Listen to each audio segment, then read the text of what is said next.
Good evening, everyone, and welcome to the December 8th, 2022 meeting of the Local Comprehensive Planning Committee, the Town of Barnstable. This meeting is being called to order, and notice of recording. The meeting is being recorded and broadcast on Channel 18, and in accordance with Mass General Law, Chapter 30A, Section 20, the committee must inquire whether anyone is taping this meeting and to please make their presence known. Okay, not seeing it. At this point, maybe take an opportunity for our board members to introduce themselves. And I'm going to start over here. Megan. Megan Mort, Marston's Mills resident. Carlos Barboza. Amanda Converse, Marston's Mills. Wendy Northcross. Alicia Penn. Cheryl Pell. Avery Revere, Barnstable Village. Stephen Costello, Osterville. Bob Twist. Lindsay Council. Thank you, everybody. And our first order of business, we can get this right out of the way. Approval of minutes for our September 22nd and October 27th meeting. If I could ask for a motion for that. I'll make a motion that we accept those minutes. Second. And all in favor? Aye. Aye. It's unanimous. I would be in favor of September, but not October, as I was not in attendance. Okay. Yes, I have to recuse myself also from the 27th of October, but approve the first. Okay. And So I wasn't noted. here in September, so, but Sounds good. And I'm the same as Lindsay and Felicia. All right, duly noted. So with that, approval as noted. And at this point, we've got a presentation and discussion of our 2010 Local Comprehensive Plan goals and strategies, the status of the 2010 Local Comprehensive Plan goals and strategies, and the planning and development presentation to be led by our own Director Jenkins. Thank you, Steve. And I'll ask Jim to back me up on the overall process in terms of evaluating the goals and strategies that are in the 2010 comprehensive plan, because credit where credit's due. He was incredibly great about wrangling responses from other departments. But by now, I think you should have a fairly complete documentation of all of them, the many, many, many goals and strategies that are in the 2010 local comprehensive plan, and at least status notes from all departments on where those goals stand. But you know, we I think glanced briefly over a number of them from other departments. We had Department of Public Works Director Santos in at our last meeting to talk at a very high level about how the town is approaching wastewater, comprehensive water resource planning in general, as well as other efforts that fall into the Department of Public Works. And we wanted to sort of match that presentation with the same sort of high-level overview. Again, not going line by line. If you're familiar with the 2010 Local Comprehensive Plan, you'll know that it's somewhat dense, but we did want to talk, I think, in generalities about where we started in 2010 and some of the work and progress that we've made to date. Oops, sorry. So here is the spreadsheet on that. I will say that we have made tremendous progress in cooperation with the Barrett Planning Group on taking this evaluation into a report to the committee, really existing conditions chapters of our local comprehensive plan. And we'll talk a little bit about the timeline for that, but those are relatively drafted and under review. We'll have those to the committee soon. So just an overview, again, of the local comprehensive plan in 2010 was broken down into 7 sections, 7 townwide sections, in addition to our village plans. And these are the sections that you see here now. And so what I'll do just very briefly here is go section by section and talk a little bit about the approach and some of the major milestones in terms of accomplishments that we've seen. So I'll start with land use, and this is certainly the biggest one, especially for this committee. You know, the charge that's in front of all of us in this project is to establish a policy for growth and and land use, future development, resource protection, balanced economic development going forward. So our 2010 plan, has a great and very concise section on land use that's really represented in the strategic land use map that you see here on the left-hand side. Really, this idea of directing new growth and investment into areas that already have existing development. And protecting our natural resources. This is sort of best exemplified by looking at that 2-acre resource protection overlay district that's present in each one of our villages, and the designation of the Hyannis Growth Incentive Zone. I mean, this is that smart growth approach that was really put in place in 2010 to say, let's protect the most sensitive areas of our town, and direct new growth, both residential and commercial, into areas where we have existing public infrastructure. So coming out of our 2010 local comprehensive plan, the Planning and Development Department spent a lot of time responding to the village plans, going essentially village by village to meet, in many cases, the community character concerns that came up through that process.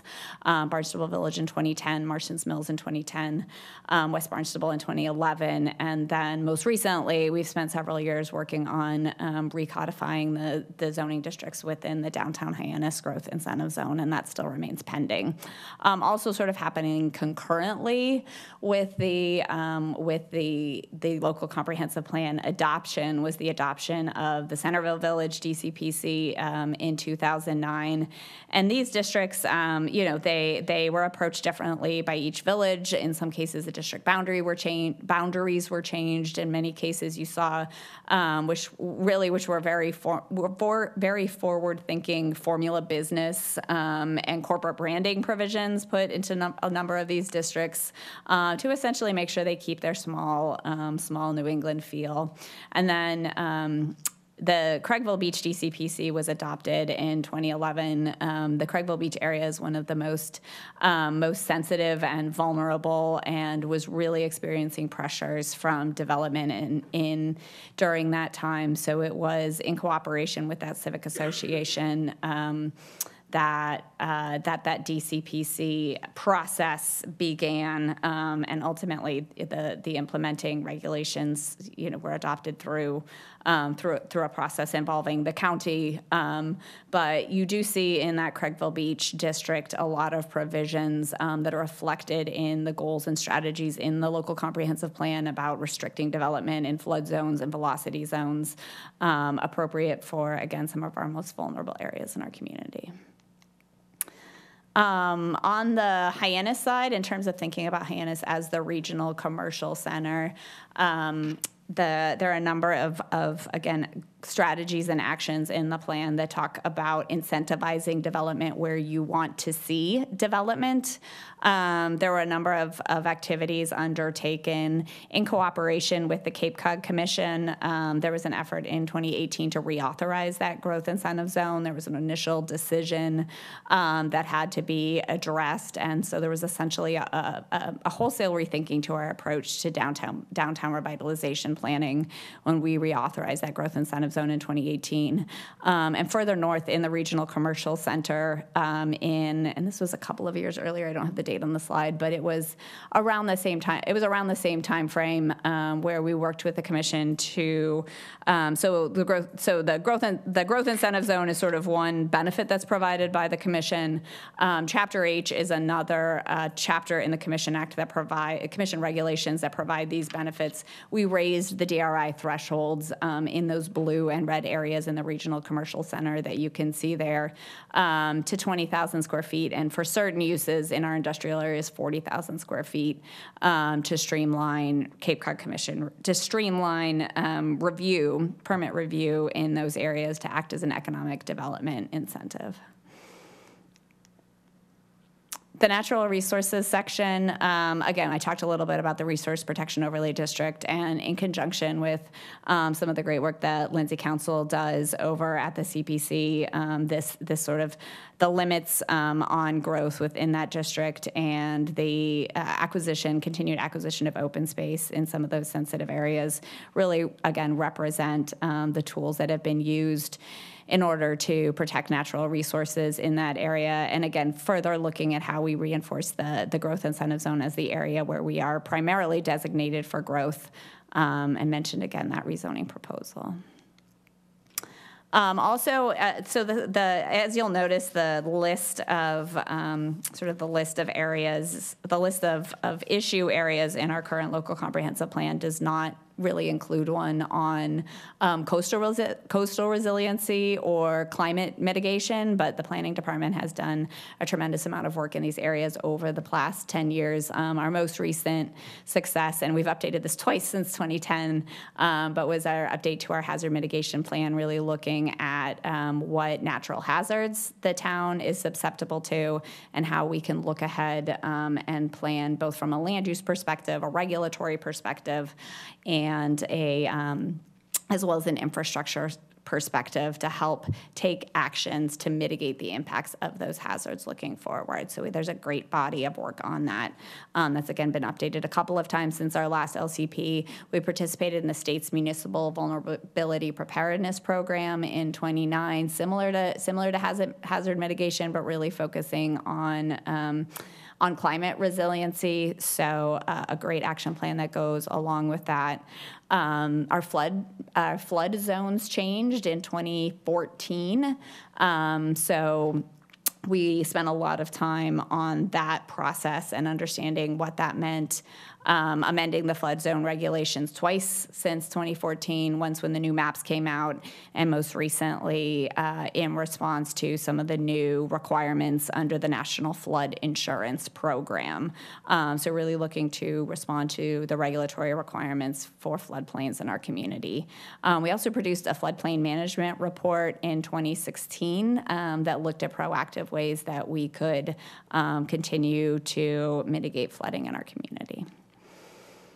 On the economic development side, you'll see a number of strategies and goals that talk about permit streamlining. The town spent a lot of time on this in sort of 2015 and 2016, and the culmination of this being the establishment of a permit coordinator position, really somebody internally that bridged planning, economic development, and the regulatory process that small businesses have to go through. Business retention and expansion programs from an economic development perspective are sort of the, the bread and butter, the things that towns really should be doing in order to support businesses on the ground. So the permit coordinator position was designed to help give a single point of contact for businesses when they had questions about the permitting process. We also tried to establish better communication with our business, again, under this umbrella of BRE, Business Retention and Expansion, our business Barnstable website and newsletter,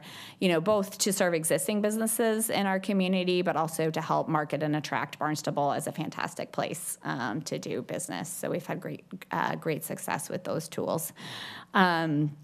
Transformative development initiative. There are a number of goals and strategies that, again, talk about working collaboratively with organizations that are already established on the ground. If you guys don't know, Transformative Development Initiative is a program that is put together by Mass Development, sort of that funding wing of our state government, and it's awarded to gateway cities in order to really take a place-based approach to economic development. So this year we were finally awarded a full participation in the Mass Development Transformative Initiative Program. Our district is focused around the east end of Hyannis, and what this is really the town's participation in a collaborative partnership with a number of organizations, including the BID,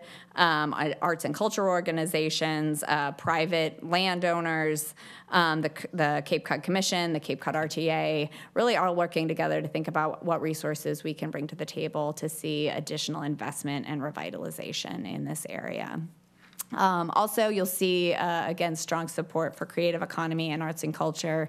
Since the 2010 Local Comprehensive Plan, the town established two, not one, but two local cultural districts. We're one of the few communities to have two, the Hyannis High Arts Cultural District and the Barnstable Village Cultural District. So in addition to a lot of the programming that you see sort of ongoing, things like the artist shanties, those cultural district programs have really formed to create partnerships to enhance our creative economy and our local arts and artists. Infrastructure and facilities. So again, Dan came in and talked a lot about the comprehensive wastewater management plan. And as we look ahead, especially when we look at sort of trends locally and on the regional level, I think it's important to think about the fact that the town isn't just focused on sewering and meeting the requirements and regulatory requirements under that, but we've also seen a strong push over the last few years to focus on our freshwater resources and our ponds, an ongoing effort to really look at putting data towards our freshwater resources and establish an annual action plan to deal with a lot of the nutrient loading issues we're having there. Again, we spend a ton of time thinking about our marine bays and estuaries with our CWMP. Of course, ponds are addressed in that, but they have their own set of challenges. So again, just the county I know is about to undertake a huge freshwater initiative. So you see focus on water quality, not just on the ocean resources side, but on the freshwater resources side too. Elizabeth, can I ask you a question since it's on my mind before I forget? So can you go back one slide? So we know that the sewering has taken place and that whole initiative, and we also know that with the DEP regulations coming out that are essentially going to be kind of in place for 2023. Yep. From a planning perspective, do you know, and I know you can't answer this, but I'm just wondering from our perspective how we ought to think about this, because clearly the entire town is not going to be candidates for sewering in the near term. So in terms of the requirements for residents with, older Title V septic systems, how we may think about incorporating that into our plan, because to me it seems like a very critical component that needs to at least be considered and thought about in terms of preparing. It does, certainly. And, the way the new DEP Title V regulations are sort of set out is that, the towns, they direct towns to have comprehensive wastewater management plans and in turn watershed permits for each one of our watersheds. And if they don't go on that path, then, it's that requirement for individual homeowners to upgrade septic systems. So I think our hope, and we've certainly submitted a lot of comments to DEP, is that in thinking about, we do have an overall town-wide plan to think about water quality, meeting the requirements of DEP, those total maximum daily loads. And we now have, this says 30, but, at this point we're closer to a 20-year plan for rolling that out.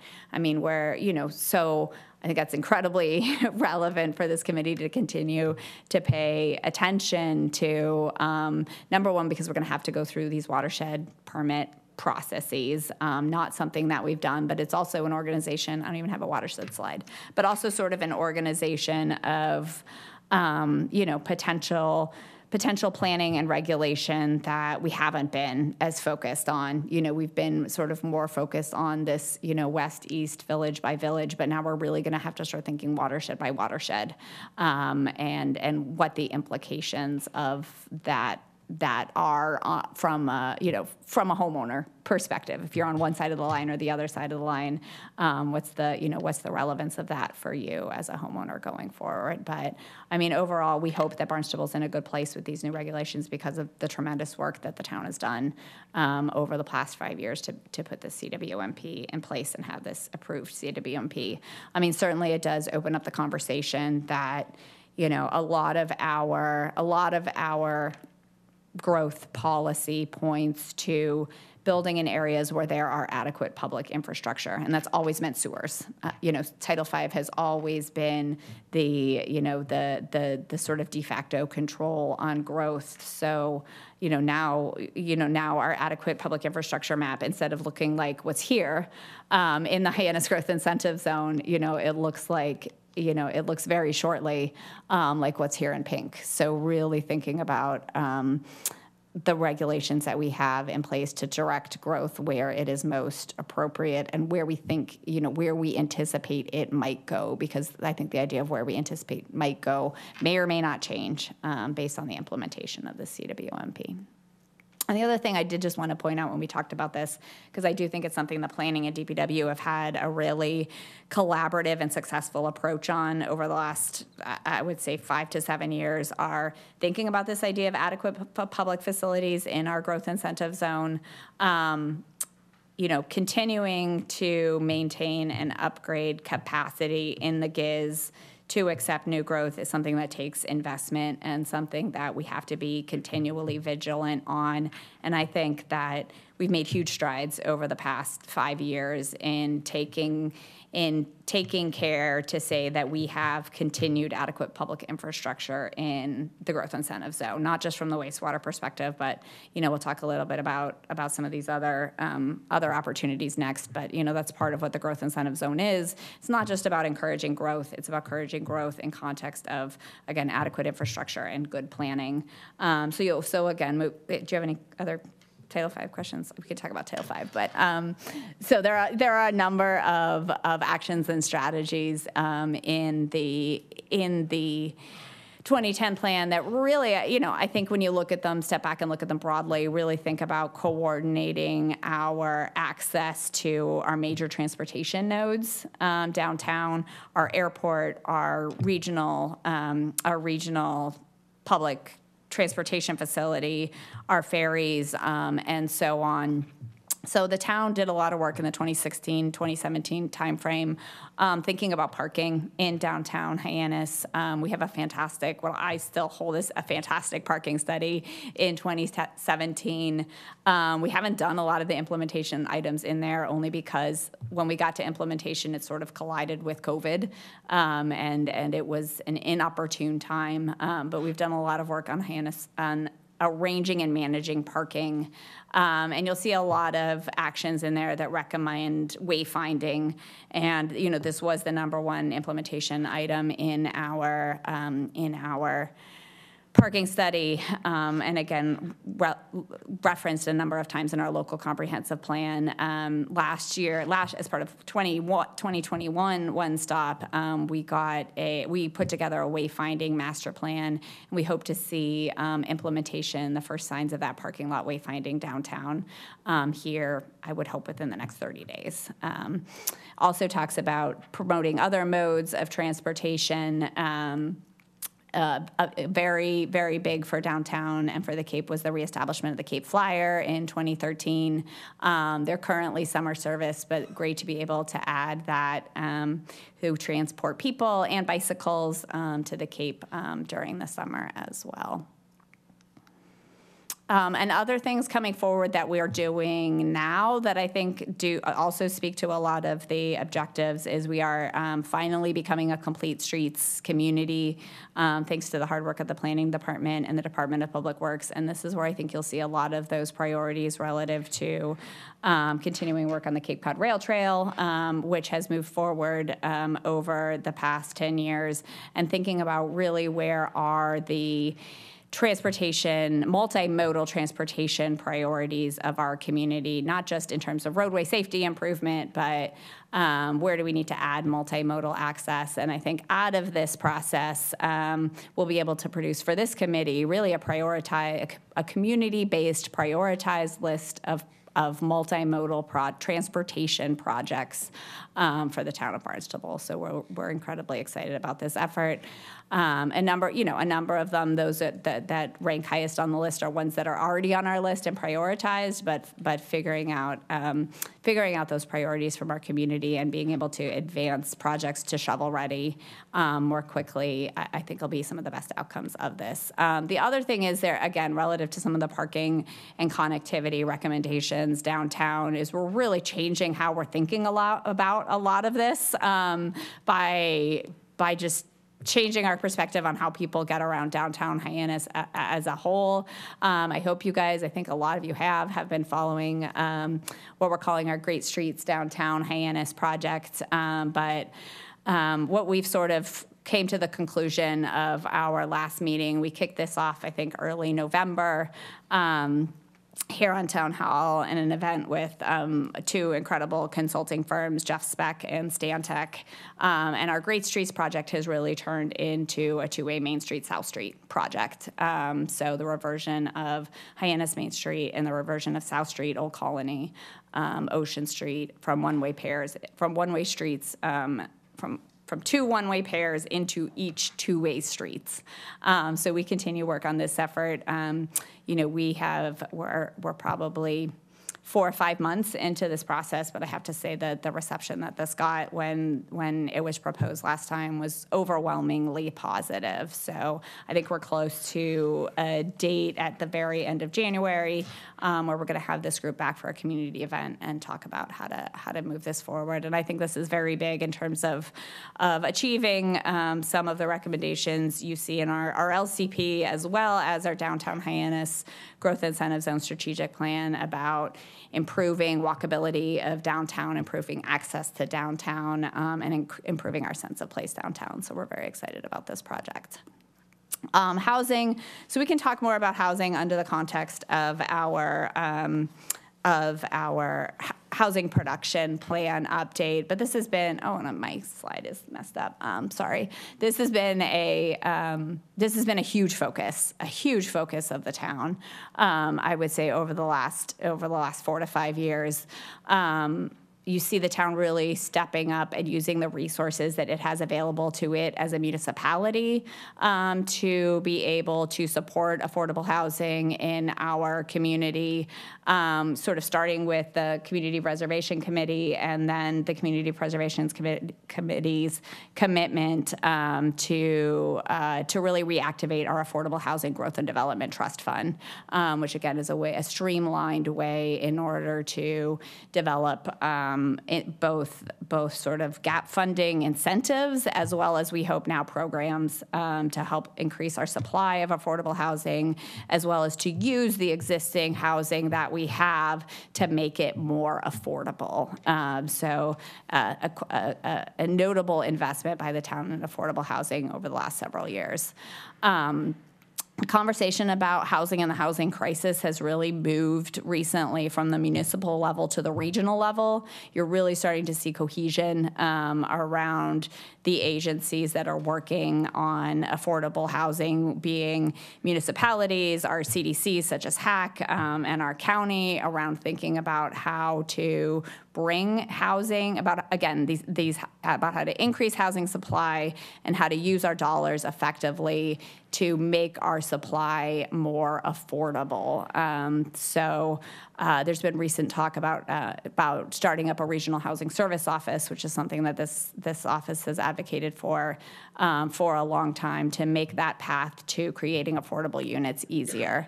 And the other thing, so when we talk about housing, from a municipal level, there are only so many tools in the municipal toolbox. There are incentives, there are funds, right, that you could do. There are collaboration, like working with the other agencies that are out there, and then zoning. I mean, zoning is and I think this was recognized in the housing choice amendments that came through, really one of the big things that towns can do in order to effectuate more housing in places where they want to see it. And the town has, this town has chosen to use zoning to support housing. And that's fairly unique. Again, you see the pending rezoning of the downtown Hyannis Growth Incentive Zone, that area where, from our 2010 comprehensive plan forward has always been where we want to see our supply increase, really focus on increasing our supply. But I think what you also saw as we move forward and sort of into this idea that we have a housing problem to a housing crisis is the town start to think about where are other areas in town that we can support housing as well. So the most recent rezoning efforts that you've seen are accessory dwelling units, really looking small scale, town-wide, attainable housing. We saw, and then rezoning for larger projects. The Wilkins project, the mixed-use subzone of the Medical Services Overlay District, essentially the area back there behind Cape Cod Hospital, that'll move forward 268 units that are currently in the building permit phase, and most recently on Thursday, rezoning of the Cape Cod Mall property to allow more investment there. So I think the town has made, I think out of those three strategies that municipalities have to help incentivize affordable housing, we've done a good job on those. Maybe the ones that we are looking forward to are, again, supporting more programs, things like buy down and rental assistance, and thinking about how we can use municipal land for affordable housing. But we're actively working on those too as well. Section 6 in the local comprehensive plan is called heritage preservation. We're proud to be able to say that we did check a number of these boxes. In 2013, the town amended its demolition delay ordinance. So this is the essentially limitations on demolishing any property that's over 75 years old in the town of Barnstable. It was strengthened to be a 18-month demolition delay as opposed to a 6-month demolition delay, again, encouraging property owners to do what they can to preserve their historic structures. I will note, we also have, it's older, it's 2010, but I think it's still an excellent historic preservation plan. One of the other recommendations in there is continue as properties age to keep an inventory of what our historic structures are in town. As part of that 2010 process, all historic structures in the growth incentive zone were inventoried. Again, this balance is not just about producing growth, it's about producing growth and preserving our community character. So this was, these were deliverables that were asked for or tied to that growth incentive zone process. Also looking outside of the growth incentive zone, we did a big effort with the Barnstable Historical Commission in 2010. We called it the prioritized survey project, where we inventoried a number of the top historic uninventoried projects in the town of Barnstable, again, giving our Historic District Commission and our community more information on why those historic structures are relative. And we continue to support 3 very active Historic District Commissions. Again, our Historic District Commission, we have the fantastic regional resource of the Old Kings Highway Regional Historic District, and then, of course, the Hyannis Historic District Commission. Section 7 in the local comprehensive plan is health and human services. Probably the biggest thing we do annually from a planning department perspective on this is we are a community development block grant entitlement community, which means based on our demographics, we get an annual allocation from Housing and Urban Development to spend essentially with the idea of making transformative investments in our community to help serve people of low and moderate moderate income.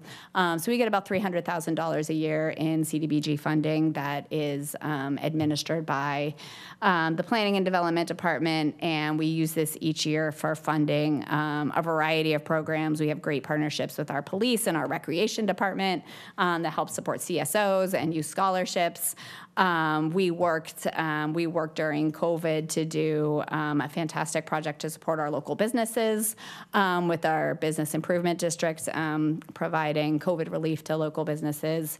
And we continue to work with our partners in being able to fund and support Health and Human Services locally. And recently, we've seen a reactivated human services community focused on these same areas.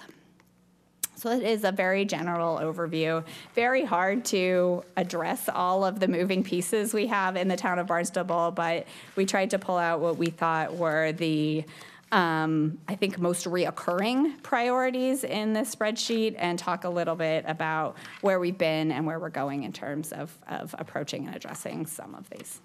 Thank you. Thank you, Elizabeth. That was very, very good, very thorough. Steve, can I make a Yeah, sure. Let's, of course. Go ahead, Felicia. As being a former member of the planning board that participated in the creation of the current plan, we have the 2010 plan. I just want to say, I think in the economic development section, which was near and dear to my heart at the time, what wasn't mentioned in her presentation was that there was significant language in the economic development plan in 2010 about encouraging and growing new economic sectors that pay livable wages to balance low-end service sector jobs. And it never translated into infrastructure, a la broadband or anything like that to do that, but it specifically talks about alternative and renewable energy. Of course, this is back in, actually, this was written in '06. It didn't get approved till 2010, so it's a long time ago, okay? Marine and environmental technology and sciences, alternative renewable energy, medical support, business support services, and technology in general. And it was tied into the wage data that was in the appendix of the plan. So there's a lot of places in the economic development section where references to this are made. But I think if you're talking about economic development, it's more than just expediting permitting and building new buildings. It's about what's going in the building and the economic development that benefits the residents, not the tourists necessarily, but definitely the residents, because we keep talking about, you know, low income, affordable housing, affordable this, affordable that. Unless you create, unless the town helps to create and encourages higher paying economic opportunities for its residents in our regional area even, you know, we'll constantly be in this position of, it's not all about just putting new signs on Main Street and finding new parking spaces. I mean, it's a lot bigger than that, you know, and I think the town, it's hard to look at the bigger picture all the time and see what might come when you have a bunch of people who own property on Main Street staring you in the face every day saying, we need this, we need that. And I was one of those people, so I can say that, okay? Other people might not be comfortable doing that. I can do that. I'll get banter for it, but it's okay. It's worth taking. Because, you know, it's always been a vision of mine. I've never understood why Woods Hole, in other words, has all that blue economy stuff down there, except for they have a working waterfront. Well, we got a working waterfront too, but it's always tourism, tourism, tourism.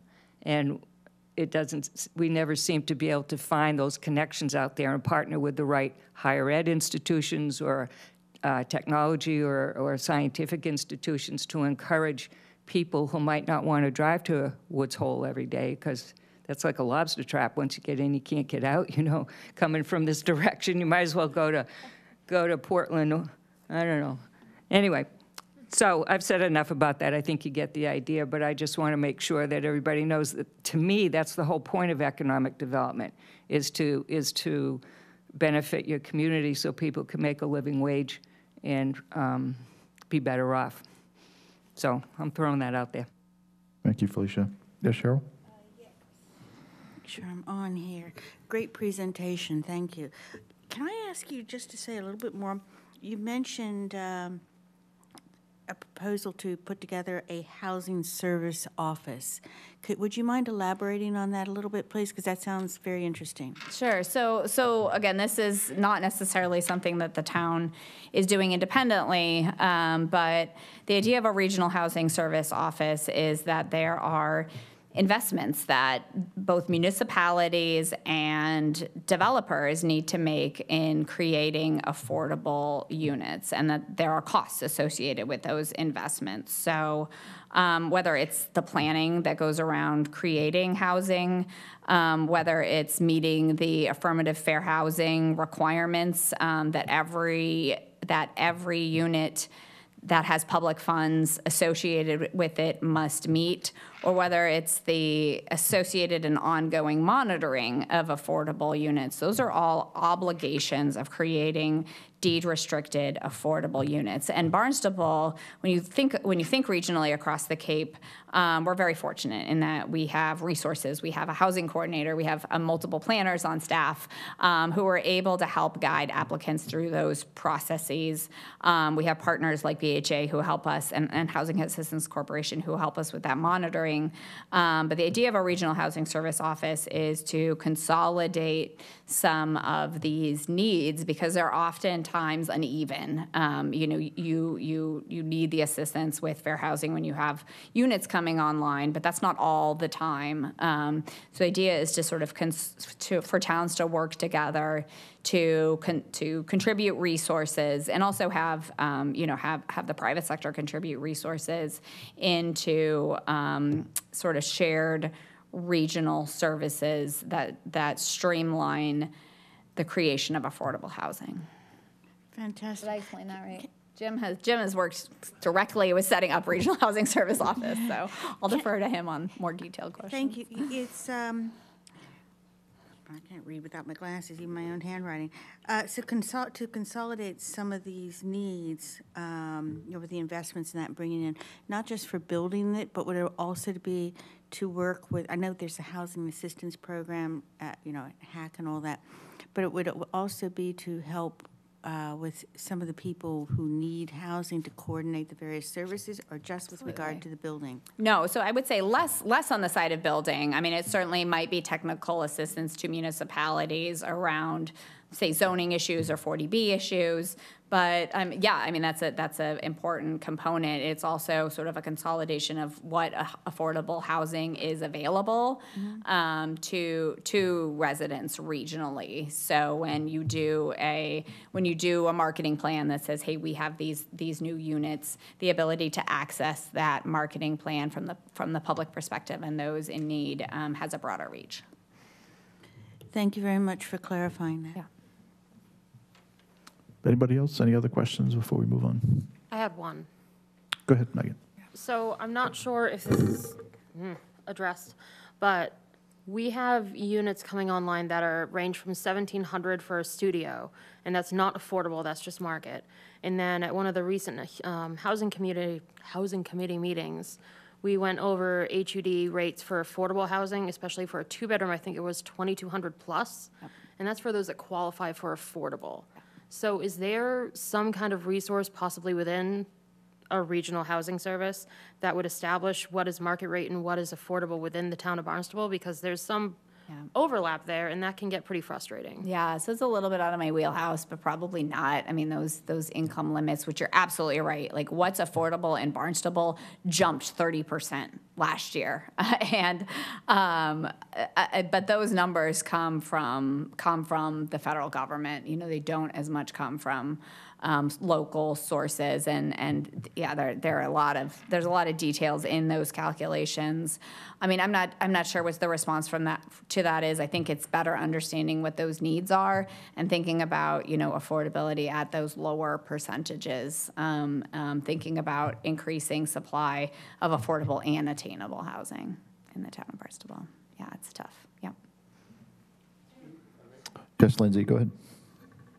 Elizabeth, what were the streets again being considered under the great streets, changing from one-way to two-way? Yeah, so it's probably a little bit premature for me to put that out there, but I think generally, the tone and tenor of the presentation that was given in that sort of November convening was this idea that the conversion of streets from one-way traffic to two-way traffic produces a wide range of improved outcomes, including enhanced safety, better performance by businesses there, and generally a more comfortable and walkable urban environment. So the study area that we have established for this is pretty much everything from the West End Rotary the West End Rotary to Lewis Bay Road, and really thinking about that entire system and how we can slow down traffic, right? This all started with the experiment that we conducted out there.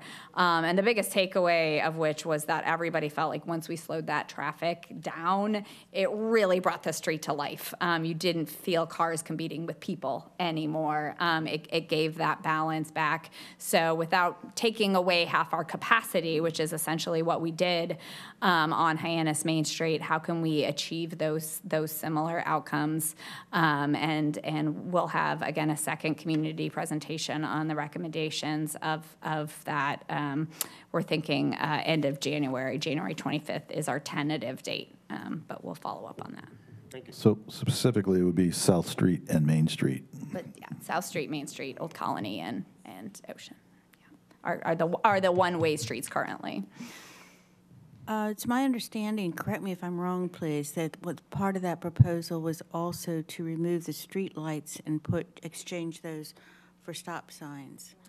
And then the question I have with that is there going to be a change to parking, or has that not been worked on yet? Yeah, so again, what the sort of data and experience of this group that we're working with plays out is that by converting stop light controlled intersections to stop sign controlled intersections, again, improves safety and continues to move traffic as well, if not better. So that is being considered as part of the overall recommendations. And I'm sorry, I forgot the second part. Parking. The ever persistent problem within the area. Yeah. So the one thing that we keep hearing again and again and again, and we've only talked to a small cross section of businesses in the community, are concerns about loading. Everybody knows that people use the lanes to load right now. So more than likely, there would have to be a process for dedicated loading zones that would result in the loss of some parking spaces. We think with the reconfiguration of the street, the initial designs that have been rolled out will show a net increase in on-street parking overall because of opportunities to take roads that are way too wide right now and be able to dedicate some of that to parking. Initially, we think that there will probably be an opportunity to add dedicated bicycle lanes on a number of the roads downtown as well. Thank you. There's a lot of acronyms in this world. CSO, you referred to a CSO. Community service officer. So those are the sort of aspiring police officers that you see in the yellow and orange jackets. Mostly in the summer, but what CDBG funds is actually an expansion of that program into the shoulder seasons to better serve the community here year-round. So it's a great program that the BPD runs that we're very happy to be able to help support. Anybody else? Any other questions? Nope. Thank you, Elizabeth. And our next item is a review and next steps on visioning and engagement. And I believe Kate is going to walk us through that. Good evening. Thank you. So since our last LCP meeting at the end of October, we have been busy attending meetings as well as events to seek input and feedback from our community that will ultimately inform our community vision. To date, we have achieved each of our coffee hours, so that was a great opportunity for residents to meet with an LCP member as well as staff to talk about their ideas for this plan over coffee. We also capitalized on Halloween on Main Street, which had tremendous participation, and we were able to hand out candy as well as our postcards with the survey. To date, we have gone to each of our civic associations. I will note that a few of the associations, we are returning for a second meeting where it was preferred to provide our LCP introduction at a first meeting and then return to those civic associations to engage in our community feedback exercise, our SWOT exercise, where we will have a robust conversation about strengths, weaknesses, opportunities, and challenges. We also attended the Rolling Rally event, which was another opportunity that we were able to push our survey, our postcards. I do want to say thank you for those who volunteered to develop an improved design for those postcards. We thought it was tremendous, and we've had great success pushing those out. We also, last weekend, attended Love, Live Local. Special thank you for Amanda for holding that event and for also allowing us to push the survey there. This week, we were at West Barnstable Civic Association. Last night, we were at the Winter Stroll. So again, trying to capitalize on as many events that we can to push the survey and to meet residents where they are. If they have any questions, it's a great opportunity as well. Upcoming next week, we are going to the bid, and we also have our Osterville LCP workshop that Steve and Jen are helping to organize. And most importantly, we have our winter open house. So that's going to occur next Wednesday between 4 to 7 p.m. at the Hyannis Youth and Community Center in the Shepley Room. So we certainly encourage all of our LCPC members to join us.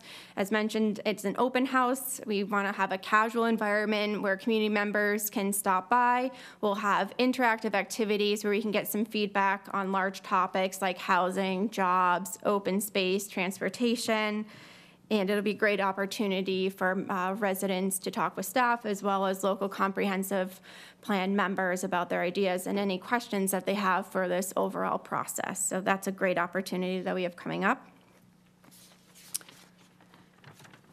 I know that this weekend, there's a few strolls that are occurring, I believe in Osterville and Centerville. So I just wanted to note to the members that we have all of the materials. We've got our postcards as well as 8.5 by 11 posters. And we'd certainly love if you can grab some and be able to pass them along at these events and any other events that you're aware of.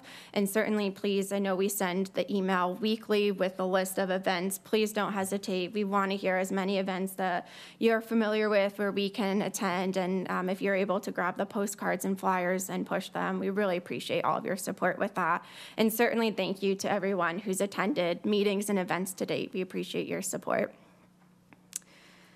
And then lastly, thank you to everyone who has engaged in the LCP interviews. We had those 5 talking points. We had great success with those interviews, and right now our communications team is taking snips of each of those interviews and developing a quick video that'll talk about why is the local comprehensive plan important, and we'll also plug the survey. So we hope to be pushing a video on social media to get familiarity with our LCPC members and also to promote why it's important and the call to action being taking the survey.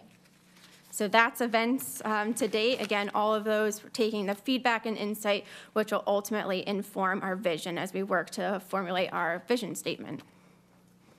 Great. Thank you, Kate. Fantastic.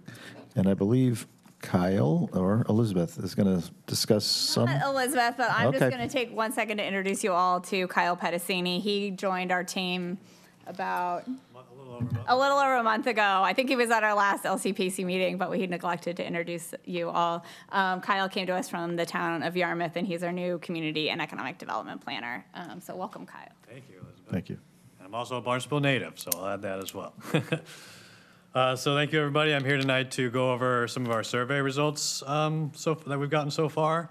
So I think I handed out everybody, there's a breakdown of the demographics of the results that we've gotten so far. We thought this would be a good time to take a look at where we're hearing from people, where we might need to do some additional outreach to make sure all the segments of population are being reached. So as of a couple hours ago, we have 517 surveys, including 4 took the Portuguese version. I'd like to see kind of the Portuguese version. We need more Portuguese version, certainly. We don't have any Spanish versions yet either. But overall, I thought it was a pretty good cross-section of the different demographics in town.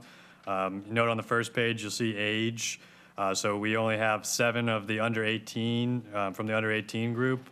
Although I will note that Jim and I actually just went to the Barnstable High School this week to present to one of the AP government classes there. So that was nice. And we're also going to be following up soon with the Youth Commission. So we're hoping to drive some more results in that area from that. But otherwise, it's a pretty good cross-section of age. Most folks are Barnstable residents, which is obviously good to see. But if not, they certainly mostly have some sort of connection to town. We have a pretty good cross-section of the different villages represented. We're still going to go out to Osterville next week, so hoping to get those numbers up. Good representation from Centerville so far, so that was good. We've heard a lot from seasonal homeowners, so that's good that we're hearing from them. One segment that we need to reach better is the renters. As you can see in the housing situation, 88% of the respondents are homeowners. So we need to do a better job of reaching our renting community. So we'll be brainstorming on that.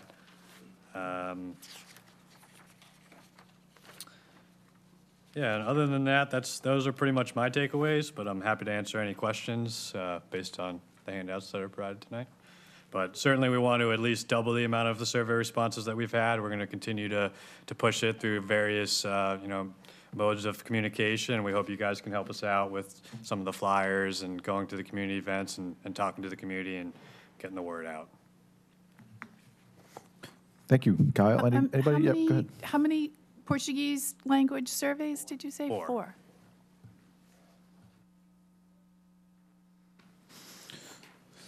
And Kyle, we initially pushed this out. What was the date that we released the actual survey? Halloween was the launch date. Okay, so it's been over a month. Yeah. And I guess maybe this is a better question for our consultants. I'm just curious in terms of success rate so far. You know, where do we need to be going forward? Because we've got significant numbers of folks out there that haven't had an opportunity to respond yet. So Yeah. Like I said, we'd definitely at least like to double the amount of responses. Yeah. Obviously, the more the better. Yeah. Okay. So we're going to continue to use all of our communication methods to do so. Great. Thank you. Yeah, Lindsay. I see under gender quite a disparity between men and women. Is Yes, that that's a good typical? point. Yes, I should have brought that up as well. The one thing I'll note on that is we did get a lot of responses of people who didn't specify their gender. So that kind of skews the data. Although I do think it might behoove us to reach out to men's groups to make sure that we get that population represented in our responses. But yeah, there were quite a few that didn't indicate their I gender. think you should put that number in there, no response. Will do. Yeah, we can do that. Avery, go ahead. Sure. When do you anticipate the mailings are going to go out? Yeah, that was my question. That's a good question. We're hoping imminently. We're working through that right now with Midnight Mail. So I don't know if we have imminently, I'd say. Is there part of the question about employment? Is there an option for multiple jobs? I can't remember. I don't think there is. It's just hours per week. So it says if you work more than 35 hours per week, you're full-time, less than Okay. 35 part-time. So you could have 2 jobs and work for more than 35 hours a week, and you'd be considered full-time. Yep. Thank you, Kyle. Thank you. And I believe we have one of our Barra Consulting team members to talk about our Bringing It Together meeting. We have review public comments today. Oh, okay. Sorry about that. Getting ahead of myself. Thank you, Kate. Good evening. So you have all comments to date. I'll just run over the groups of comments that we've received. So on our local comprehensive plan webpage, there's the public comment box with general comments where residents can submit any comments that they have overall. That's actually getting a good amount of traction. We have about 20 comments for the general public comment box, which you have before you this evening. We also have our comment walls. So those are 3 comment walls, the 3 questions being if you had one one day, where would you bring a visitor? What is your favorite road to travel down? And if you could add one thing to Barnstable, what would it be? So those 3 questions are available to respond to online. Our communications team has helped us to push the online version on social media. And we actually also have physical versions of the comment walls distributed at our Barnstable High School, the Hyannis Center, as well as the Barnstable Adult Community Center. So those locations have an actual comment wall to mark up, as well as a QR code to take the responses. And we've got a handful of responses. We're hoping to get some more responses on the comment walls. In your packet tonight, you have the SWAT exercise responses from the Greater Hyannis Civic Association. And oh, okay. We'll make sure to. It was sent out online. If you clicked in the online, it went to the. I apologize. We'll make sure that you have a hard copy of that as well. And then I will note, as mentioned, there's a few civic associations where we're returning for a second meeting, so we hope to have some more insight from those civic associations soon as well for a comprehensive review from each of our civic associations. And then certainly we're looking forward to our open house. So we will gather all of the comments that we obtain at that meeting and be able to bring it back to you for your review. Do you know which civic associations you're already scheduling for going back to?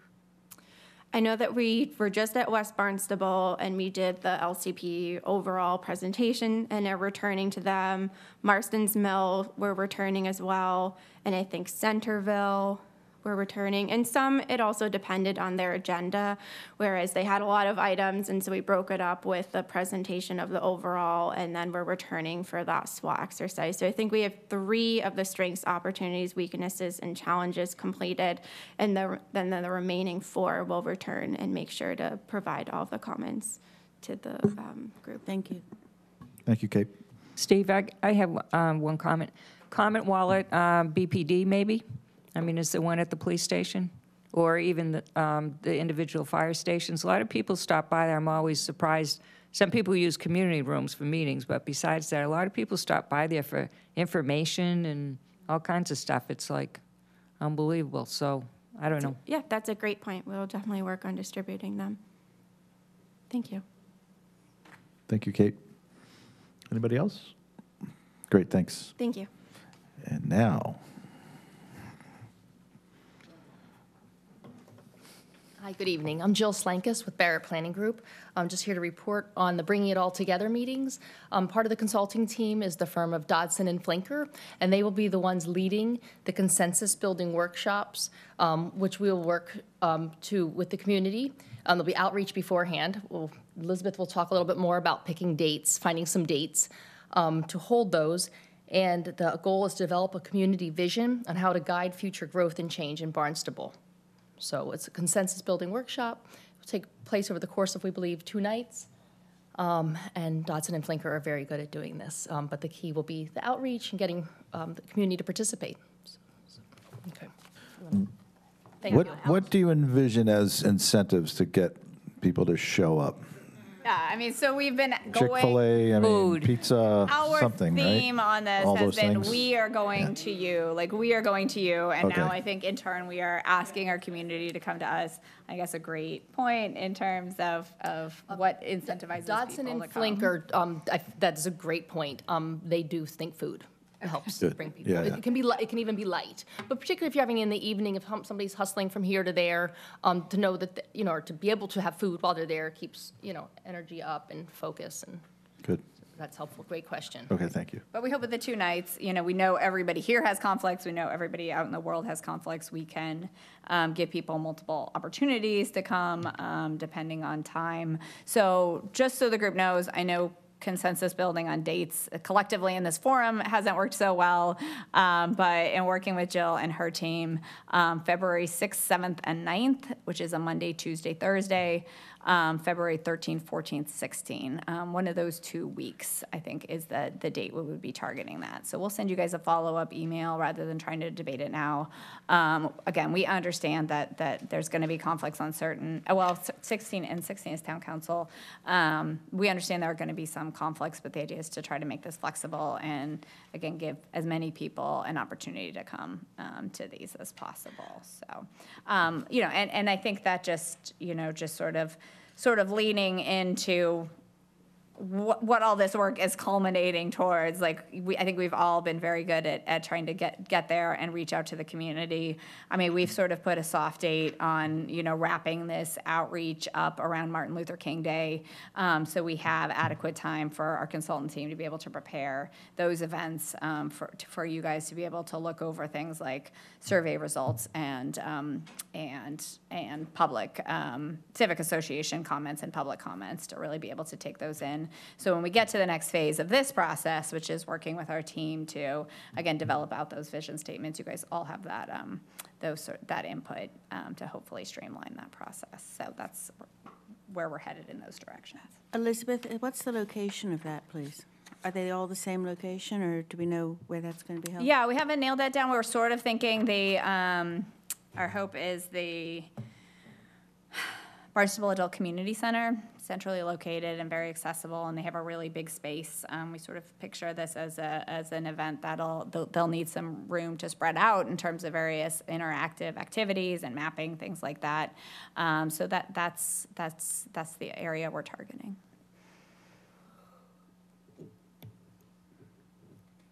Thank you.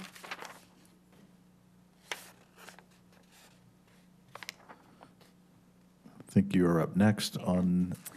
Go ahead. A brief Sure, Lindsay. question. Yes. On the 2010 LCP goals and strategies, the plan with that is what?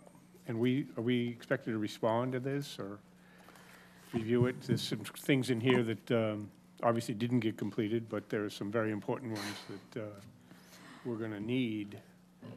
So right. So I guess let me sort of jump around in my presentation. I'll update you guys on. Well, let me update you guys on housing production plan, but yeah, see, I mean, the idea is that we're trying to set the stage in terms of the next steps of this process. So one of the chapters, one of the requirements of a local comprehensive plan, as you know now, is an updated housing production plan. This is a process we're on an interval to update this anyway, so we are undergoing this. Hopefully you guys, I know some of you came to our last, at least virtually, our last community forum. So our timeline, and I think you have this in your packet, but I'm not sure. I think you have our most updated timeline, is that next week we'll be reviewing our draft goals and strategies for our housing production plan with our housing committee. And it just so happens that the target date to release a draft plan for public comment is about the same time that this committee can probably expect to get the existing conditions chapters out of the LCP. So we'll have a good body of work for you all to review around the mid-January time frame. So that's the trajectory of HPP now, is to to really, again, sort of do on a small scale what this committee will do as next steps is a big scale, really look at all the public input in the survey and the results of the meetings, put those together into a working draft of the housing production plan, and then that will go forward to the housing committee and the planning board, and finally the town council for their review and approval, hopefully in a March timeframe. So that'll be a great tool for this group. We've talked a lot about how to sort of interface the very important land use considerations that go into housing production plan with this process. But I think, I think ultimately we will point in our housing production plan to the work that this committee is doing relative to keeping new growth consistent with our local comprehensive plan. So, I know we still have a long way to go on visioning, but we do want to make sure we're thinking about this process sort of continuously. So again, the objective is that we hope we can wrap up the outreach that we're doing sort of by mid-January, with the idea that we'll have a culminating event mid-February. And that process to form vision statements, and maybe that green line is not in the right place, but the process to form vision statements with the idea that this sort of wraps up March 31st, as well as our existing conditions chapters wrapping up in March. It just so happens we'll have housing production plan wrap up in March as well. But that gets us thinking about the next phase in this process, which is, looking at those required issue areas I shouldn't say required, looking at the issue areas that are in the regional policy plan and how they relate back to the current chapters we have in our local comprehensive plan. So just as a reminder, these are the issue areas that are outlined in the Cape Cod Commission regional policy plan. They organize them into 3 categories: natural systems, built systems, which are a variety of things from design and resiliency to the sort of more traditional infrastructure, transportation, energy. And finally, community systems, cultural heritage, economy, and housing. So what we'd like to do, and again, from a project management perspective in the planning department, we would like you guys to be thinking about the types of resources that you need to support this going forward. We feel like the services at Barrett Planning Group have been essential to moving this forward.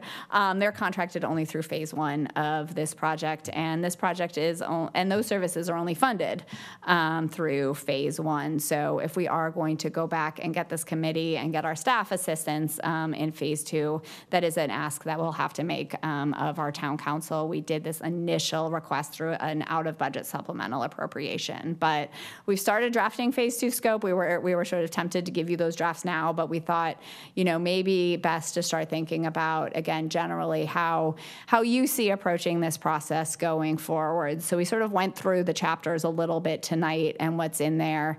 How do we see aligning the chapters? And this is just really sort of my notes on this. How do we see aligning these chapters that are in our current plan: land use, natural resources, economic development, facilities and infrastructure, housing, preservation, health and human services, and then all of those village plans with these new issue areas in our RPP? Are these all the issue areas that you want to address? Are some more important than others? Are there things here that are missing?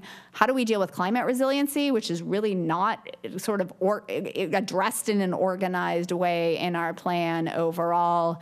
And then how do we approach recommendations on the town and village level? So before we issue a phase 2 scope, I think our hope is that we have some consensus among this group, that we understand how both procedurally and organizationally we'd like to approach phase 2. So we just sort of wanted to get you thinking about these forthcoming chapters. We started to have some brief conversations in the office about that process.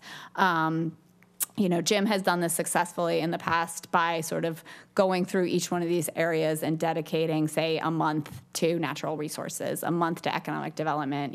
I've heard from some committee members, let's bring in the experts that are working in our communities in each one of these sections to help form our goals and recommendations. So that's sort of where our thought process is on this, with, of course, that vision statement or statements, being sort of that capstone that informs our goals and strategies under each one of those. So again, we just sort of wanted to lay this out with the hope that we'll have any feedback that you might have that'll go into a draft phase 2 scope that'll guide not just us in our process, but any supplemental services to help us through this process. So I think that's all I have. Thank you. Felicia, I know you had an item you wanted to bring up. Why don't we just include it now? Because I think it's kind of appropriate based on that scope of order. Thank you. So earlier, before the meeting started, I mentioned to Steve that some people had stopped me, in the supermarket or wherever they saw me around, and at least 5 or 6 people have mentioned to me that they've been asking about the local comprehensive planning process and how it's going and blah, blah, blah. And many of them are concerned that they see from the outside, and I'd have to say I have some concerns myself, that with the housing production plan going on, with some serious form-based zoning happening in Hyannis, with the complete streets, or no, it's not complete streets now, it's called what? Great streets, thank you. Thank you for giving me the right word, et cetera, et cetera. They feel that since those things seem to be really accelerated and this plan's going to take quite some time to get done, that we're putting the cart before the horse with all of those items happening, since the plan, they always assume that the plan is the major umbrella for setting policy in town. And with this under repair and being renovated basically during the process, that they had concerns. I, of course, had absolutely no answer or response for them because I don't know the answer to that. But I wanted to bring the concern, talk about feedback. I wanted to bring the concern to the committee because I think that these are just people who used to populate boards, or they're addicted to politics and stuff, so they're always watching stuff on TV from the town, et cetera, so they like to harp and carp and do stuff like that. But I think it's a valid comment. So I think we have to be really aware of that, and didn't know if there was any discussion that, what you wanted to do with that information or not.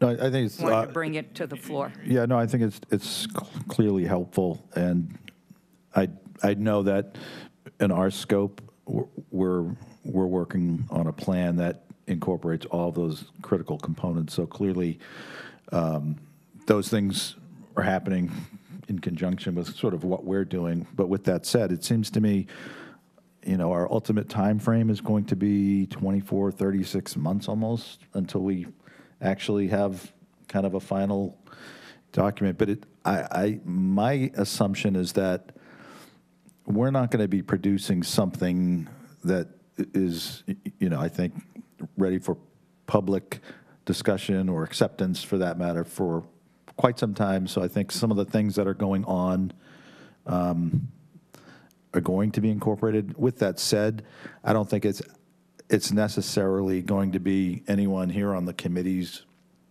responsibility to sort of, drill down to the nitty-gritty on what the correct housing production plan is. I think those are things that are going to be incorporated into the overall discussion. So, Amanda.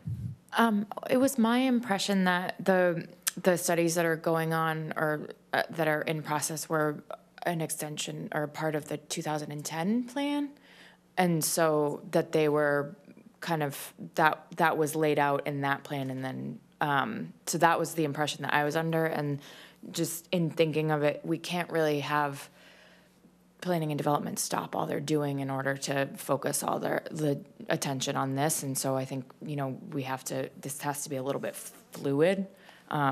Those are just my thoughts. Steve? Mr. Chairman? Yep, go ahead, Mark. Thank you.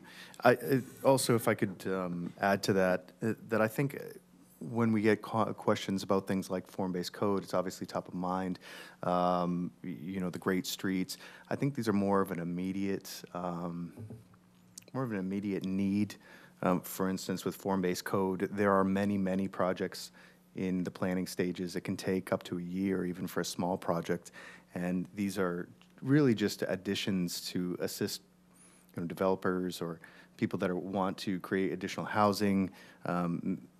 Certainly assist them in doing that for the community. I think the Great Streets is already we already have a pretty good sense of the fact that there's been a bit of a test already. These are things that are in progress that can maybe provide immediate positive activity within the town. So I think where we have the local comprehensive plan is more of the large framework.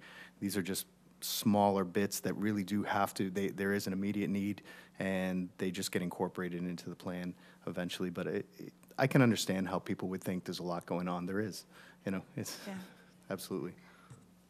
Cheryl, yes. Yes, I agree. That was my impression as well, Amanda, that it was already part of this is in 2010 still being implemented. But from what we have tonight for the housing production plan update was, if we go to the far right for February, March, I think the hope was to try to have something to submit for the local approval and then to the town council, or at least some provisional stuff really by spring. Did I misunderstand that? I mean, obviously it's not, you have to have it in, turn in for a paper to graduate or something, but. Kind of like that. Is it? No, you're accurate. I think the updated schedule reflects a housing production plan to to town council in March. And yeah, I mean, that's being driven by the fact that we're required by DHCD to keep this plan updated on a 5-year basis. So, I mean, I think, I think you'll all respond to the question really well in the idea that planning is a process. And I don't think anybody here should think, that our ultimate outcome is a plan that's going to be static and not be able to be adapted to. I think it's about really taking this opportunity on an interval basis to make sure we're connecting with our community as a town and making sure we're evaluating what's most important to them so we can use that to inform our policies. And certainly priorities are going to shift. And I think it's important as a municipality to be able to try as slowly as we move sometimes to be able to adapt that to that priority. I mean, if I'm honest, I never thought we'd be talking about doing a two-way Main Street study right now. But, it's something that we were able to listen to our businesses, listen to our community, and really, out of a changing set of circumstances, be able to say, hey, this is an effort that we're going to push forward. And to me, that's good planning is to be able to think about, hey, what's our overall vision? In this case, what was our overall vision for downtown Hyannis, and how can we adjust our implementation priorities to be able to get there and to move this project forward? So, I mean, our goal is never to be static. We do a lot of planning, and sometimes it's required, like HPP, like housing production plan, like open space plan, like hazard mitigation plan. But we hope all of those efforts inform what you're doing and give you a better knowledge base to be able to sort of make these big umbrella decisions so all of the priorities that come out of those plans are more consistent going forward. And I would just say, in addition to that, is all of those processes that take place are still within the guise of the municipal rules and regs that we all have to follow and pay attention to. So all of those things still need to follow the correct legal process. Any other comments on that? I think Felicia brought up a good point earlier about economic development, and I think those are two of the most misunderstood words in the human language. So I think our role is to get that vision going. She mentioned the blue economy, and that's still a relatively nascent concept for Cape Cod, but it's being embraced. The whole south coast of Massachusetts is grabbing onto this. And I think that's our role, is to try to look further down the road, see what's coming, as what could we aspire to, while the town then takes the opportunity as things come up that we can plug and play. We need to do that. We can't wait to be so iterative that we miss opportunities. But I think our role really is, what's the future going to bring? We've got pretty good plans, but what's next, really? And I think both those are great points, 100%. Go ahead. Just 1 minute, just as if I could jump on that as well. I think one of the things to remember, too, that while we're doing this, and just something to keep in mind, is that we have a lot of aspirations for things that we think could be, and I think we'd be remiss if we didn't think about the things that we already have that we have not fully improved upon. Things like the waterfront, things like the fact that we have no people in trades right now that are literally under 65 years old. And I'm not saying anything about that age. I'm just saying there's a crisis. It's quiet, but I'm telling you it's there. These are things that are here now, available to us, some of them for free. We already have it, and so we should look at expanding on those things that we already have. It's literally going back into your assets and just saying, how can I improve this? And oftentimes you get a lot of result for either not a lot of effort or a low cost. But we have some things that I think we could certainly are way underutilized, and certainly that speaks to the jobs, the trades, things like that we could really push and I think do well by as a town. Lindsay? Thank you. I think this discussion has brought me to the point where we really do need to have the planning department say what you're actually working on from 2010. And I think you guys have done great work on many things in that area. And what came out of that plan that we're not doing, and for whatever reason. There's a lot of stuff in this list that is, I don't know, it was assigned to a department that wasn't going to get it done. it's not in their resources to do that. But there is information here that we are definitely going to need, particularly about water supply and some of those types of things. And if we're going to contemplate going back to the council for additional funding, we may have to ask for who's going to do this so we can make decisions. Because I'm getting asked now through CPC for land acquisitions and different things directly related to water supply protection and those kinds of things. So we need to get on that to see. And what in here wasn't done and what the good reason was, it wasn't. So I think we could look at that, and that would give us more of a starting point to go forward into what's really new that we need. No, I think that's a great comment, Lindsay, and I definitely feel that after sort of going through the exercise of trying to like assign departments and assign, you know, outcomes to each one of these. It's so hard to do. Like the goals and strategies in the plan are unruly and repetitive, and like you said, the department that's assigned is not necessarily the one that's best to sort of respond. So we'll give some thought to that. You know, I thought a lot about that this week as we tried to figure out how to approach this. And I think you'll also see as we break down into each one of, as we sort of dig deeper into each one of these issue areas, that we'll see some of those, you know, that there's still sort of this idea that we're going to have a really good picture of existing conditions, but as we develop out goals and strategies, this discussion about, you know, what are the needs and what are the issues that we're responding to in each one of these respective issue areas.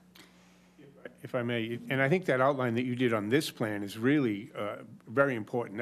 It's quite a bit different than 210. I mean, that plan had its direction, but this one, the things that have been added, really could be broken out a little more clearly based on our needs now and going forward. Yeah, and I'd love to talk to you offline and get that feedback, because we really want to make sure we're thinking about what that ultimate deliverable looks like as we set up the process to get there.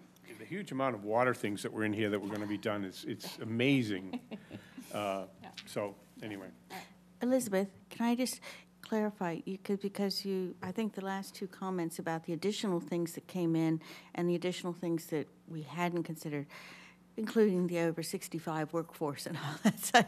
But when we were talking about the timeline, you mentioned that it was guided by another entity and that.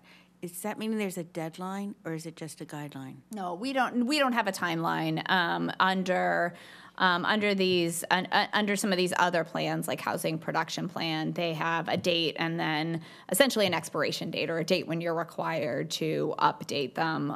They also prescribe exactly what goes into those plans. There's no such process for the local comprehensive plan. I mean, I think collectively we should create a timeline for ourselves and then start to hold to that date, but there are no sort of time frame requirements that are derived from the commission for this process. Thank you. I had a thought on Felicia's and Mark's comments. And with the economic development and trades, we have Cape Cod Community College. I don't know if it's within the purview of this committee to recommend some kind of partnership, but there's over 200 travel nurses at Cape Cod Healthcare. Like, there's opportunity here for people to get good jobs and good training, supported by the town possibly, and living locally and working locally. Yeah, I mean, I think what you're talking about is like you're already at actions. Like and I think to Mark's point, there's a lot of low-hanging fruit. And I think as we dig into these chapters, the hope is to produce not just, again, goal strategies, but to think about, what can we do most immediately so that we're not putting a plan that sits on a shelf. We're not putting together a plan that sits on the shelf, but how do we think about partnership building and convening as part of this process to help make some of those particular actions a reality? Because if we're crafting our goals and strategies in cooperation with our educational institutions and the needs of our workforce, then they're going to become a lot more effective in terms of their implementation in the short term. Thank you. Question. Sure. Maybe for a future agenda, Yep. but it seems to me that, our community continues to need to grow, at least in its tax revenue. So do we have any forecast, does Mark Milne's department have any kind of a, this is where we need to just continue life the way we know it now? Where do we have to go? Does that exist? It does exist. It exists sort of from our operational perspective as well as our thinking about our infrastructure plans going forward. Obviously, we're thinking a lot about the implementation of the CWMP and how we get there. I mean, I think it's an interesting question, and just, having spent a lot of time with local comprehensive plans from other communities, I mean, thinking about, market analysis and where the sort of outside forces see the town going, could be an interesting component to this. And I'd be interested in maybe talking to you a little bit more about the usefulness of some of that data coming into Felicia? this. Yeah, a follow-up piggyback. I was going to hold this for another time, but is there a way to consistently measure economic impacts of major developments that have already been built? I mean, because I think that would be something that's very telling for going forward, and it would strengthen the economic part of Phase 2, maybe, of what we want to know before we get there. That's not something you can do in a month, I get that, but I think it would be really telling and hit all kinds of areas from, job impact, dollars that remain on the Cape and go over the bridge, transportation issues, traffic, et cetera, as well as water, hazmat, all that kind of stuff. But there are economic measurements, so we could look at that from past experience and know, hey, going forward, and maybe it affects the tax stuff too, for the tax questions, et cetera. Yeah, there's definitely economic impact modeling is a tool that is out there and that gets used in the evaluation of development. Typically, when I see it done prospectively. Usually done first. It's done first, exactly. Yeah, but as a selling point. But nobody comes back 5-10 years later and say, hey, this is the reality. It does it afterwards, right? How many, I can't think of an example of it being done retroactively, but that doesn't mean it doesn't exist. That's just off the top of my head. But yeah, I mean, I think it's interesting to think about, again, what are the sort of economic or community outcomes that we're trying to achieve generally, and then how does that translate back to land use and the associated policies to try to get there. And yeah, I mean, I think you guys are tapping into, this gap we have on economic development in that, all of these other plans that we've listed out, open space and CPC, housing, resiliency, and climate, there have been very organized efforts around visioning in each one of those chapters. And economic development is not one of them. The town put together an economic task force a few years ago, but they were meant to be an implementation. They were meant to put together implementation items and not necessarily the bigger vision for the economy. So I think this is one of those areas where we say we do a lot of planning, but I don't think there's been that high-level visioning work done in economic development in the town for a while. Thank you. Yes, Megan? Would there be, just to follow up with Wendy's question, would there be a tax revenue breakdown of where that would come from? From, say, commercial tax revenue, residential tax revenue, and just breaking it down from that standpoint? Yeah, I mean, we can absolutely give you that financial picture of the town and what that looks like. Yeah, our finance director does a great sort of annual look at our budget, looking at trends and then projecting forward. It was recently done for the council in preparation of our FY24 budget, so we can think about how to frame that in a way that contributes to this conversation. I'm going to, yeah, go ahead. Sure. Oh, yeah, no, I was going to jump to that. So we do have some members of the public that would be present. Mr. Kirker, are you here to speak? Or do you want to comment on anything specifically? I know there's some. I'm not anxious to get in a lot more trouble. Oh, no, you're good. I know there was some comments about a blue economy and taking advantage of the waterfront. So, I mean, certainly your perspective on that would be valuable. I do know, I mean, Woods Hole is a great example. Clearly, that's sort of a unicorn, right, in terms of the entity itself and what that is and the infrastructure that's existed in Woods Hole specifically for forever. So we will let you off the hook. We have a couple of counselors here. Any Just here for pure enjoyment? Okay.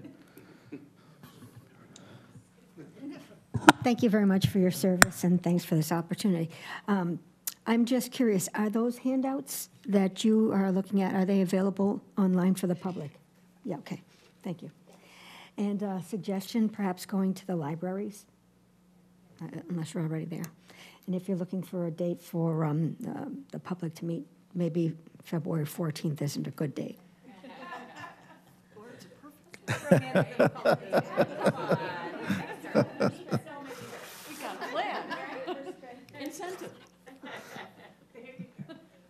Do we want to take a stab at our next meeting date, or should we do a? Did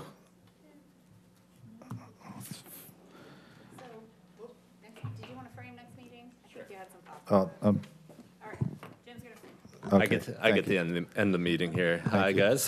Jim Kupfer. And so, next meeting, thoughts here. And moving forward, there's a lot of excitement I can already see in terms of getting to phase 2. There's a lot of good questions and thoughts. And so maybe that's a homework assignment we may provide to you, if that's okay, in terms of thinking about issue areas and activities such as economic development analysis and whatever else comes to mind, looking at our different goals and subject matters and maybe experts that we might need to be thinking about bringing in Mr. Kirker, hopefully on the cheap there for a meeting in time soon. And so the next meeting is looking at, again, our full goals, bringing it all together. Now that we've heard from Elizabeth Jenkins in Planning and Development, we've heard from Dan Santos at DPW, and we have our full goals spreadsheet, and looking at the gaps that are clearly there from 2010. And that's really what phase 2 is about in terms of looking at our uses, understanding what we've achieved, which is always great. We've achieved it. But as we've already talked, it's not static. We're continually evolving and planning. So are the things that we didn't achieve, are they still relevant?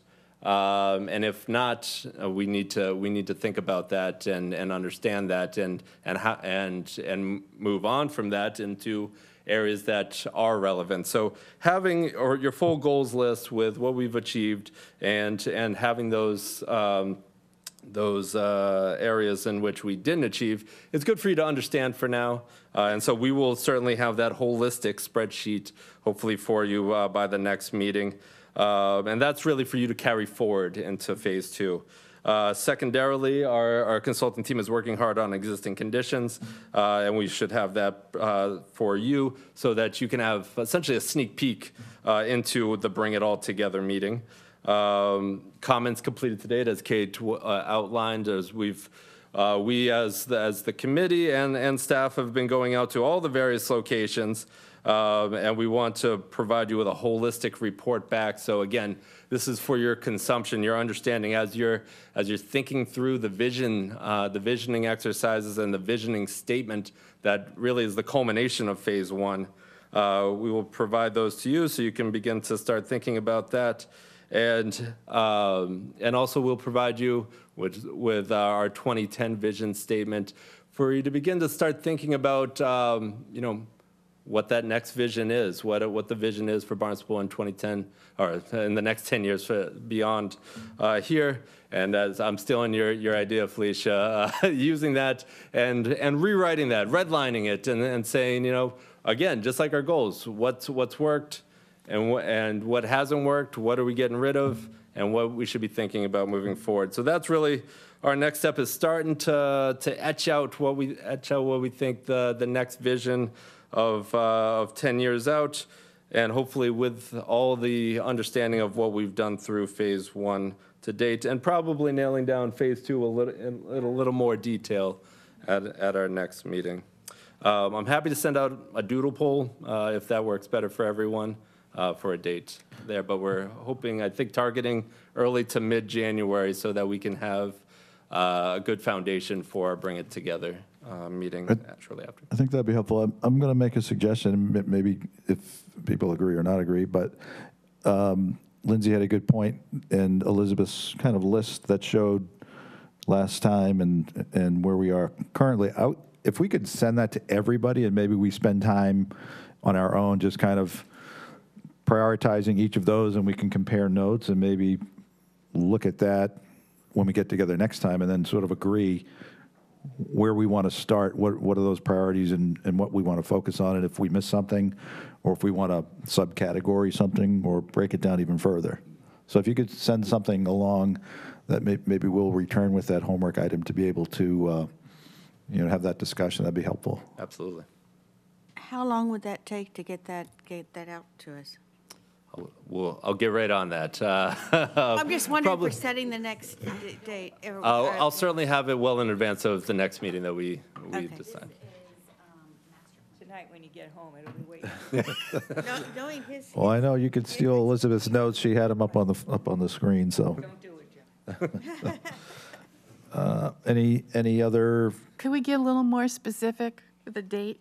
I mean, like either or, because you're trying to juggle around town council, right? So we know those dates are out, so we could at least have those dates out. Yeah, can we have the ones town that are council out. dates and then eliminate those? That's a good idea.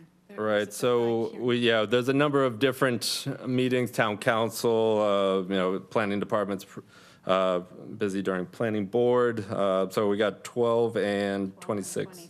Right, 12 and 26 are out, so 19. 12 and 26, I think, are the options. Oh, they yeah, are? right, first and third, right. Well, in that case, can I suggest the 12th? Or is that too early? Why wouldn't, what's the problem with the 12th? I think we had a conflict.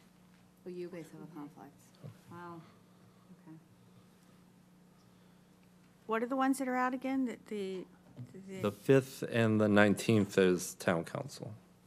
We've been meeting on Thursdays because there are no other board committee commission meetings on Thursdays. I have to run to work. Can I just please ask that 5 PM if everyone's okay with that? Again? Just as long as we're okay with a little buffer, because Yeah.